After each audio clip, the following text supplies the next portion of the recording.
Welcome friends. তো আমার explore with Shankar চ্যানেলে আবার একটা নতুন ভিডিও নিয়ে তোমাদেরকে চলে এসেছি। তোমাদেরকে জানাই সুস্বাগতম। তো আজকের ভিডিওটা একটু ভেরি স্পেশাল হতে চলেছে, কারণ আজকে যে মাটন বিরিয়ানি যে খাবো দুপুরবেলা, আর সাথে হচ্ছে চিকেন কষা।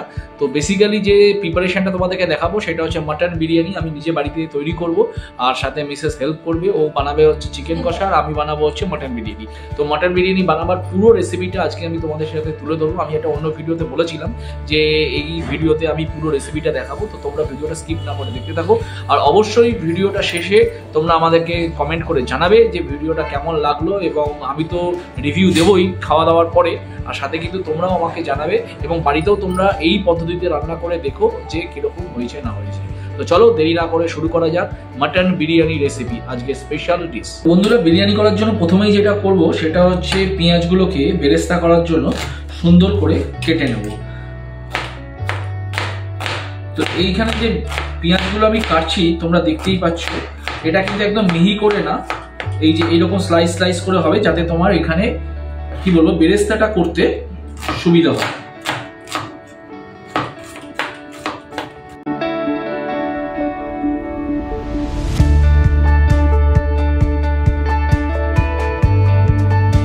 তো তোমরা দেখতেই পাচ্ছ পেঁয়াজটাকে খুব সুন্দর করে চপ করে কাটা হয়ে গেছে, একদম কুচি করে কাটিও নি, বাট বেরেস্তা যেরকম হয় সেরকম ভাবে কেটে নিয়েছি। এবার একটা টমেটো নিয়েছি, টমেটোটাকেও সুন্দর করে স্লাইস করে কেটে নেব।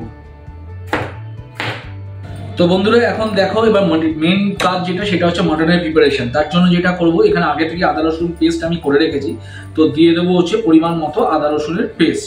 এরপরে যেটা করব সেটা হচ্ছে লঙ্কাও আমি পেস্ট করে রেখেছিলাম, সেটা কাঁচা লঙ্কা, সেটাও আমি দিয়ে দিলাম কাঁচা লঙ্কার পেস্ট। দহি, এটা হচ্ছে ম্যারিনেশনের একদম মেন জিনিস, এটাও তোমরা পরিমাণ মতো যে যার মতো বুঝে এটা দেবে। লেবু, সেই লেবুর রসটাও আমি এখানে দিয়ে দিচ্ছি, তাহলে কি হবে না এখানে ম্যারিনেশনটা খুব ভালো হয় লেবুটা যদি দিই। এরপরে যেটা সেটা হচ্ছে আমার মশলার ডিব্বে। এবার দেবো হচ্ছে পরিমাণ মতো নুন, সেটা তোমরা নিজেদের ইচ্ছা মতো পরিমাণ মতো যেটা দরকার সেটা দেবে। কাশ্মীরি লাল মির্চ, এটা দিয়ে হচ্ছে কালারটার জন্য। হলুদ, এটা তো দিতেই হবে। জিরে গুঁড়ো আর হচ্ছে তোমার ধনের গুঁড়ো, এগুলো সমস্ত কিছু দেওয়া হয়ে গেল। এরপরে যেটা দেব সেটা হচ্ছে সরিষার তেল, এটাও তোমরা নিজেদের পরিমাণ মতো বুঝে দেবে। আর যেটা দেব সেটা হচ্ছে বিরিয়ানি মশলা, এটা আমি বাজার থেকে কিনে এনেছি, এটা তোমরা চাইলে বাড়িতে বানিয়েও নিয়ে করতে পারো। বিরিয়ানি মশলা দিয়ে দিলাম। আর দেব হচ্ছে মিট মশলা, মিট মশলাও দিয়ে দিলাম।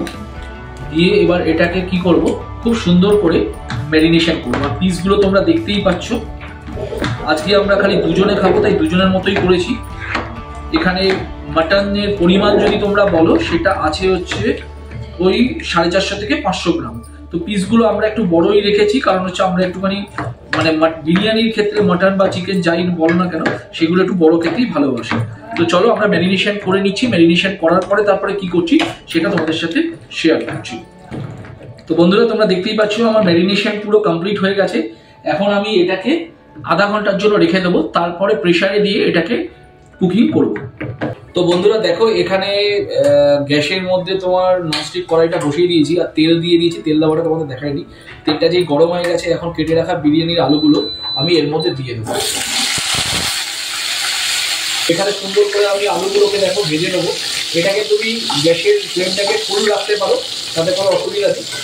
একটু যে লালচে লালচে হয়ে উঠবে বা সোনালি সোনালি হয়ে উঠবে তখন তুমি এই গ্যাসের ফ্লেমটাকে এই আলুগুলোকে তুলে রাখবে। আর অন্য জায়গায় দেখতেই পাচ্ছ এখানে যেরকম বলেছিলাম তোমার এই যে এই জায়গাটাতে চিকেন কষা অলরেডি চালু হয়ে গেছে, যেটা আমার মিসেস করছে। এটা একদম হালকা ফুলকার উপরই হচ্ছে, জাস্ট কালারটা তোমাদের দেখতে পাচ্ছ কাশ্মীরি লাল মির্চ দিয়েছে বলে লাল লাল লাগছে, আদারওয়াইজ কিন্তু খুব হালকা ফুলকা হচ্ছে, কারণ এটা দিয়ে একটু মেয়ে খাবে। আলুগুলো আমার একটু সোনালি সোনালি করে ভাজা হয়ে গেছে, তোমরা ভিডিওতে কতটা বুঝতে পারছো জানি না, বাট ভাজা হয়ে গেছে। এবার আমি এগুলোকে আস্তে করে তেল ঝরিয়ে তুলে রেখে দেবো।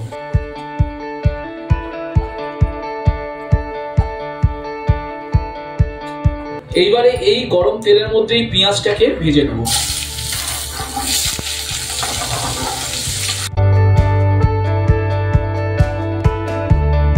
পেঁয়াজটা এখানে সুন্দর করে নেড়ে চেড়ে ভেজে নেবো। এই পেঁয়াজটা যেটা ভাজি এটা তোমার বেরেস্তার কাজে লাগবে, প্লাস হচ্ছে মটরটা যেটা রান্না করছি সেটার কাজেও লাগবে। আর বেরেস্তা মানেই তোমরা বুঝতে পারছো খুব মানে একদম কড়কড়ে ভাজা হবে, তা নাহলে কিন্তু ওটা বেরেস্তার কাজে ইউজ হয়।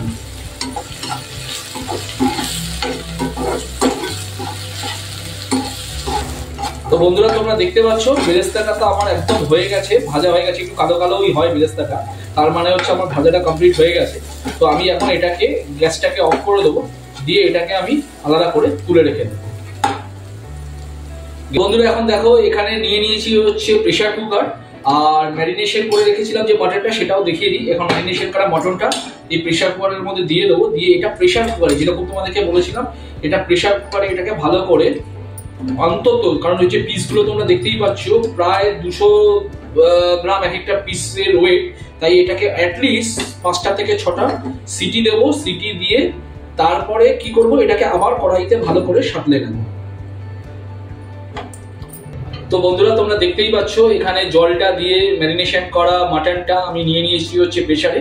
এবার প্রেসারের ঢাকনাটা বন্ধ করে দেবো, বন্ধ করে এটাকে আমি গ্যাসটাকে অন করে দেবো। অ্যাটলিস্ট আমি 5টা 6টা সিটি যতক্ষণ না পর্যন্ত হবে ততক্ষণ পর্যন্ত এটাকে আমি কিচ্ছু টাচ করবো না। আর এখানে তোমাদের দেখিয়ে দিই, এখানে হচ্ছে মেয়ে আর মায়ের এখানে চলছে চিকেন তৈরি, চিকেন কষা, আমরাও একটু পিস খাবো। তো এটা স্পেশালি হচ্ছে পুরো মেয়ের জন্য। তোমরা দেখতে পাচ্ছ এখানে অলরেডি 2 3টে না কটা 4টে মত পড়লো না সিটি, 4টে প্রেসার করে সিটি পড়ে গেছে। তো এই নিয়ে 5 নম্বর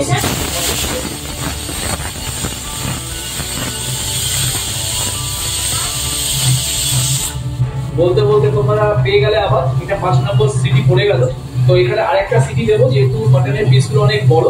তো তারপরে আমি এটাকে প্রেসারটাকে রিলিজ করে তারপরে এটাকে আবার কড়াইতে মানে ননস্টিক কড়াইতে আমি আবার ওটাকে স্পেশাল ভাবে রান্না করে নেবো। তো বন্ধুরা দেখো তোমাদের দেখিয়ে দিই যে এখানে মটনের যে প্রেসার কুকারের যে প্রেসারটা ভ্যাপটা সেটা বেরিয়ে গেছে, প্রেসারটা রিলিজ হয়ে গেছে। আর ও প্রচন্ড ডিলিশিয়াস হয়েছে গো, তোমাদেরকে বলে বোঝাতে পারবো না এখানে কিরকম ডিলিশিয়াস হয়েছে। তো চলো এটাকে এবার আমরা ননস্টিক কড়াইতে একটুখানি নেড়ে চেড়ে নেবো। আর এখানে তোমার দেখিয়ে দিই যে যেটা চিকেন মেটার জন্য করেছিলাম জাস্ট একটুখানি মানে কষিয়ে নিয়ে এখানে নামিয়ে দেবো, অলমোস্ট হয়ে গেছে। আর একটু টেস্ট করে ওরা দেখেছে, টেস্টটা বলছে মেয়ে টেস্ট করে নিয়েছে ও পড়া থেকে এসে, তো বলছে দারুণ হয়েছে। তো চলো এবার আমরা বিরিয়ানির যে নেক্সট স্টেপ সেটাতে এগোই। তো ননস্টিক করা আবার আমি বসিয়ে দিয়েছি। এবারে কেটে রাখা যে টমেটোটা যখন দেখিয়েছিলাম তোমাদের, টমেটো কিছু কেটে রেখেছিলাম সেটা এর মধ্যে দিয়ে দেবো। এবারে দিয়ে দেবো হচ্ছে গোটা গরম মশলা, জিরে দিয়ে এবার একটুখানি এটাকে সুন্দর করে নাড়াচাড়া করে নেবো। এবারে কি করব, ওই ম্যারিনেশন করা মাটনটা যেটা রেখেছিলাম সেটা এর মধ্যে আস্তে আস্তে দিয়ে দেবো।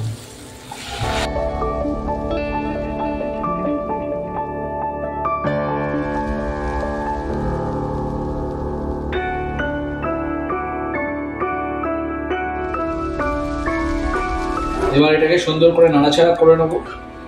প্রেসার কুকারে দিয়েছিলাম হচ্ছে সেদ্ধ করার জন্য, আর এখানে করবো হচ্ছে এটাকে ভাপে আরো ভালো করে যাতে আরো টেস্টি হয়। তো বন্ধুরা এখানে দেখো আলাদা একটা পাত্রে জল বসিয়ে দিয়েছি, সেটা হচ্ছে ইয়েতে তোমার ইন্ডাকশন ওভেনে। আর এখানে তৈরি করব হচ্ছে রাইসটা। আর রাইসটার জন্য এই চালটা বাসমতি রাইস, এটা আমি অনেক আগেই জলের সোক করে রেখেছিলাম। আর জলটা যেটা বসিয়েছি সেটা অলরেডি গরম হতে মানে অলরেডি দেখতেই পাচ্ছ ফুটছে। এই অবস্থায় এখানে দিয়ে দেবো হচ্ছে গোটা গরম মশলা, কারণ এটা না দিলে কিন্তু বিরিয়ানি রাইস একদম ইনকমপ্লিট। তো গোটা গরম মশলা দিলাম। আর যেটা করবো একটা স্পেশাল টিপস তোমাদেরকে দেখাই, সেটা হচ্ছে 2-4 ফোঁটা লেবুর রসটা এখানে তোমরা দিয়ে দেবে। তাহলে কি হবে, 2-4 ফোঁটা লেবুর রসটা দিলে তাহলে যে মানে রাইসটা হবে না সেটা কিন্তু খুব ঝরঝরে হবে। আর রাইসটা তো তোমরা জানোই, এই রাইসটা করতে হবে হচ্ছে 60% 70% বাকি থাকবে, সেই অবস্থায় রাইসটাকে তোমাদের তুলে নিতে হবে। তো চলো এখন জলটা যখন এবার টকবক করে ফুটবে, ও আর একটা জিনিস এখানে অ্যাড করতে হবে, সেটা হচ্ছে গাওয়া ঘি, বা অনেকে সাদা তেলও ইউজ করতে পারো। তো আমরা নর্মালি একটুখানি সাদা তেল না ইউজ করে গাওয়া ঘি ইউজ করি। তো একটুখানি এখানে দিয়ে দিলাম হচ্ছে গাওয়া ঘি। গরম জলের মধ্যে অ্যাড করলাম পরিমাণ মতো হচ্ছে নুন। কারণ হচ্ছে এখানে নুনটা না দিলে কিন্তু বিরিয়ানিতে তুমি আলাদা করে পরে নুন এখানে তুমি অ্যাড করতে পারবে না। তো নুনটা অ্যাড করার সময় সেটা কিন্তু খুব সাবধানে বা ভেবেচিন্তে অ্যাড করবে। বেশি হয়ে গেলে বাজে লাগবে, কম হয়ে গেলে বাজে লাগবে। এই গরম জলের মধ্যে অ্যাড করলাম অল্প একটু বিরিয়ানি এসেন্স, এটা হচ্ছে গোলাপ জল, আর দিলাম হচ্ছে কেওড়া জল। জলটা একদম গরম হয়ে গেছে, মানে ফুটছে জাস্ট। এখন আমি সোক করে রাখা চালটা এর মধ্যে আমি দিয়ে দেবো। আর চালটাও কিন্তু আমি এখানে রান্না যেটা করব, মানে সেদ্ধ যেটা করব, সেটা কিন্তু 70%, হ্যাঁ, বাকিটা কিন্তু আমি করব হচ্ছে স্টিমে। বিরিয়ানির এটাই কিন্তু মেন, মানে এটা কিন্তু যদি একটু এদিক থেকে ওদিক হয়ে যায় বাস, তাহলে বিরিয়ানির পুরো যে প্রসেস, স্বাদ যাই বলো না কেন, সেটা কিন্তু পুরোটাই গেল। তোমাদেরকে আরেকটা জিনিস দেখিয়ে দিই বন্ধুরা, বিরিয়ানির যেটা মেন ইনগ্রেডিয়েন্ট, যে লিকুইডটা দেওয়া হয়, সেটা ঘরোয়া পদ্ধতিতে আমি কিভাবে বানাই। এইটা হচ্ছে এই যে ভাতের যে গরম জল, যে রাইসটা করছিলাম তার যে গরম জল, তার মধ্যে নিয়ে নিয়েছি হচ্ছে তোমার ঘি, আর দিয়েছি হচ্ছে তোমার অল্প একটুখানি এসেন্স, মানে হচ্ছে গোলাপ জল, কেওড়া জল। আর এখানে মিঠা আতর পাওয়া যায় না, সেই জন্য মিঠা আতরটা আমরা খুব একটা পছন্দ করি না। সেটা যদি তোমরা চাও তো দিতে পারো, আমরা এখানে দিই না। আর যেটা দিয়েছি হচ্ছে সেটা হালকা একটুখানি, মানে অল্প সাদা তেল, আর হচ্ছে দই। আর এর মধ্যে যদি একটু দুধ থাকে তো তোমরা দুধ দিতে পারো। দিয়ে ভালো করে কিন্তু এই মিশ্রণটাকে এরকম ভাবে জাস্ট ক্লোজে দেখাই, এরকম ভাবে একটু নেড়ে ছেড়ে নেবে, জাস্ট একটু একদম যাতে সমস্ত কিছু মিশ্রণগুলো ভালো করে এখানে মিশে যায়। মাটনটা অলমোস্ট হয়ে গেছে।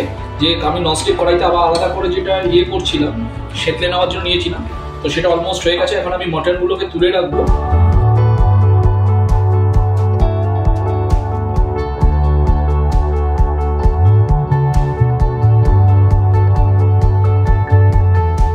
এটাকে তুলে রাখা হয়ে গেছে। আর এবারে যে গ্রেভিটা, সেটা আর একটুখানি জাস্ট হোক, হওয়ার পরেই আমরা কি করব, লেয়ারিং এর কাজ শুরু করে দেবো। রাইসটা আমার এখন একদম হয়ে গেছে 60 to 70%, দেখতেই পাচ্ছ।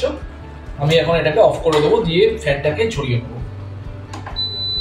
তো বন্ধুরা, ফাইনালি আমরা বিরিয়ানির যা যা প্রিপারেশন ছিল সমস্ত কিছু রেডি করে, সমস্ত কিছু জোগাড় করে চলে এসেছি। এখন হচ্ছে ফাইনাল লেয়ারিং এর কাজ শুরু হবে।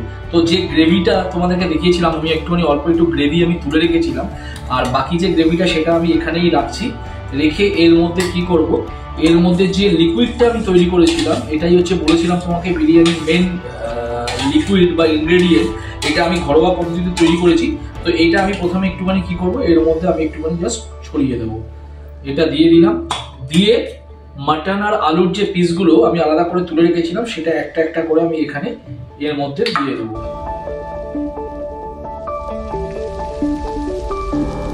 এবারে কি করব, এই যে রাইসটা, যেটা 60 থেকে 70% রাইস যেটা ছিল, সেটা এর মধ্যে আমি এরকম ভাবে ছড়িয়ে দেবো।